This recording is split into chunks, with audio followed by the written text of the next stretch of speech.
The plane carrying former President Rodrigo Roa Duterte took off at 11:03 p.m. this evening and exited Philippine airspace. The plane is en route to The Hague in the Netherlands, allowing the former president to face charges of crimes against humanity in relation to his bloody war on drugs. Proceedings.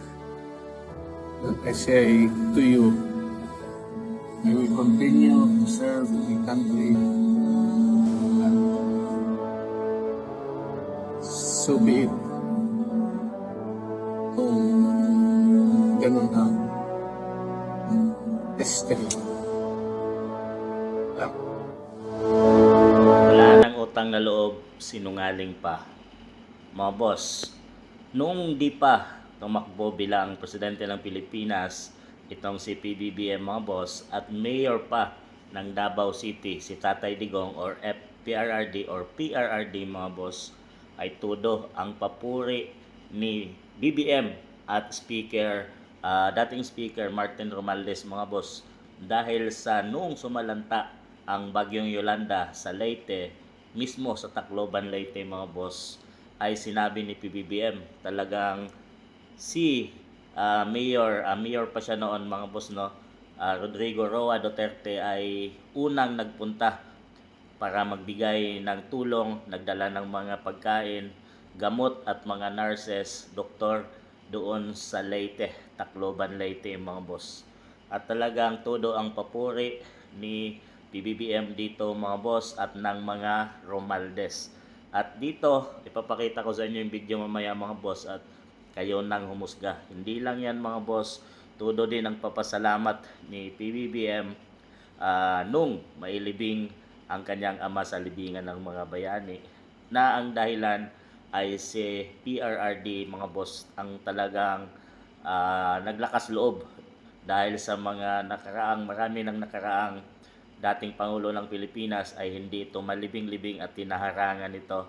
Kaya naman pagdating sa panahon ni PRRD ay yun ang kanyang unang inasikaso mga boss. Kung tutuusin, mayroong malaking utang na loob ang mga Marcoses dito kay FPRRD mga boss. Pero ang kapalit ay dinala nila ito sa dahig ICC dahil sa pag-iingay nga ni FPRRD, pag-iingay niya, paglaban niya sa administration at yung kanyang matutulis na salita sa social media at sa mga programa sa TV mga boss, ay siyang nag-trigger para hulihin nila at patahimikin sa FPRRD at dalhin sa dahig ICC.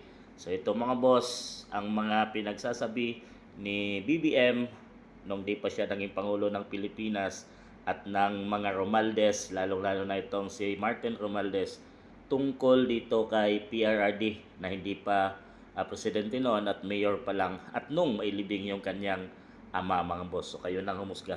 Sa Tacloban kami, walang dumadating po na tulong. Ang unang dumating na tulong ay galing kay Senator Tolentino ng MMDA. Kaya noong November 8, 2013, si Mayor Duterte, isa siya na nauna na pumunta sa Tacloban at nagtabang sa atin! Yun! Ang malasakit! Mula third day ng Yolanda, nandito ka, walang mintis yung tulong nyo.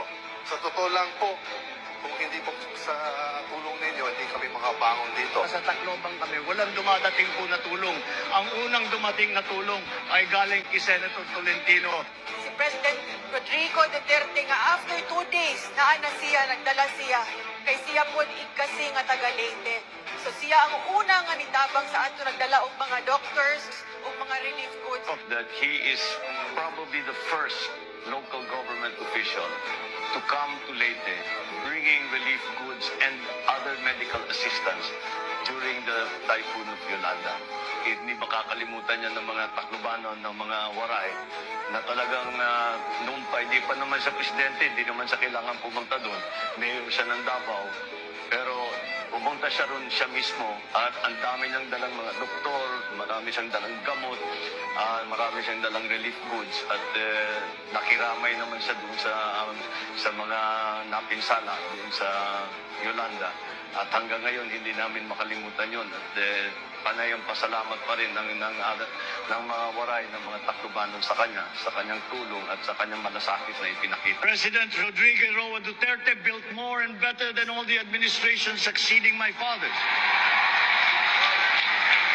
Nagpapasalamat din kami kay Pangulong Duterte sa kanyang tuluyan at matibay na suporta sa karapatan nga ng aking ama na mailibing sa libingan ng mga bayani.